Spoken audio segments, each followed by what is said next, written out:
Anak kecil ini hanya bisa menjadi seorang tentara jika berhasil mengenakan seragamnya sebelum semua batang korek api padam. Tepat ketika korek api terakhir padam, dia sudah mengenakan seragam militernya. Ia mulai berlari dengan gembira mengelilingi kamp seolah-olah benar-benar telah menjadi seorang tentara sejati. Ia bahkan bercukur seperti orang dewasa dan belajar memberi hormat. Saat melihat anak itu dengan wajah polosnya, semua tentara tersenyum. Hari itu ia berjaga dengan penuh dedikasi. Namun tak lama. Kemudian kamp diserang dari udara.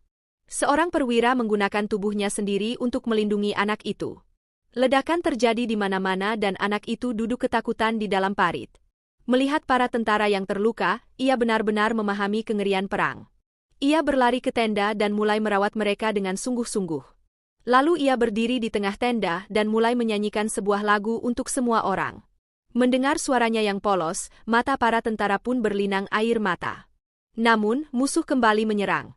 Anak itu berlari melalui parit sambil menyeret kotak peluru, mengantarkan amunisi kepada rekan-rekannya. Seorang tentara senior memujinya. Anak itu memberi hormat lalu pergi ke pos komando di mana ia mengetahui bahwa jalur komunikasi telah terputus. Melihat kekhawatiran komandan, ia tidak ragu sedikit pun. Ia keluar dari parit di tengah tembakan silang. Dengan penuh keberanian, ia berhasil menyambung kembali kabel yang putus. Sinyal pun kembali tersambung dan berkat itu, musuh terpaksa mundur. Suatu hari saat pukul 00:01:07 melakukan pengintaian, ia melihat dengan teropong bahwa ada kaki seseorang tersembunyi di semak-semak. Ia segera berlari kembali ke kamp untuk melapor. Awalnya letnan tidak mempercayainya, tetapi anak itu bersikeras. 2 tentara pergi bersamanya.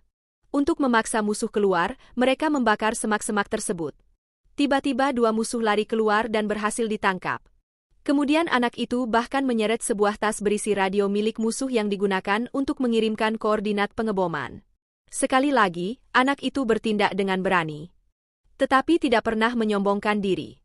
Sebaliknya, ia dengan rendah hati meminta menjadi pengantar pesan agar bisa menyampaikan surat kepada para tentara. Semua orang menyayangi anak manis ini. Seorang tentara bahkan menari untuknya. Namun, keesokan harinya saat anak itu kembali dengan lebih banyak surat, tentara itu sudah tiada. Anak itu melepas topinya dengan diam lalu pergi dengan hati yang hancur. Nama anak ini adalah Sergei Aleskov, tentara termuda dalam sejarah.